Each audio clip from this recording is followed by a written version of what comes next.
अर्थ अलंकार। ठीक है, ये हमारा कौन सा पार्ट है, शायद थर्ड पार्ट है ये। इसके बाद कौन सा आता है, उपमा अलंकार। ठीक है, ये अर्थ अलंकार है। काव्य में जहाँ अर्थ के माध्यम से, किसके माध्यम से, अर्थ, नाम से ही समझ में आ रहा है, अर्था मतलब जहाँ अर्थ के माध्यम से काव्य की शोभा बढ़ाई जाती है। ठीक है, मतलब उसका अर्थ ही ऐसा है कि काव्य की शोभा अपने आप बढ़ जाएगी, इंक्रीज हो जाएगी उसकी शोभा, सुंदरता।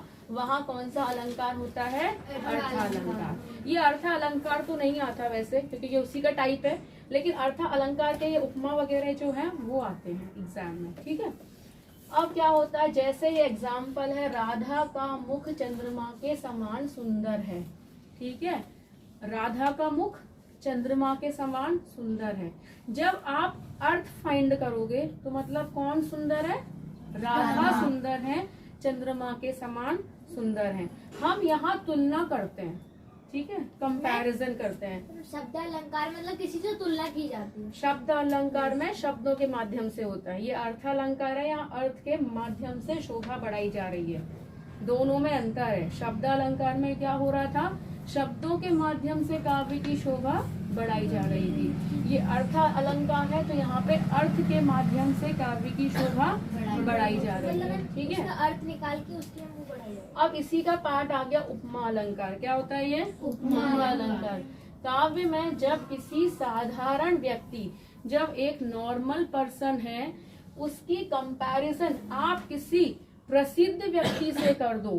ठीक है, आप साधारण व्यक्ति हो और आपसे बोला जाए कि किया तो ऐश्वर्या राय जैसी सुंदर है। ठीक है, तो ऐश्वर्या राय तो एक प्रसिद्ध व्यक्ति है। ठीक है, हम लोग कैसे हैं, एक साधारण व्यक्ति।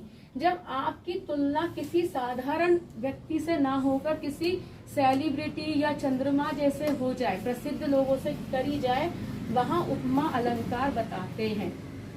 समझ में आया कि काव्य में जब किसी साधारण व्यक्ति या वस्तु की तुलना, इसमें थिंग्स भी होती है।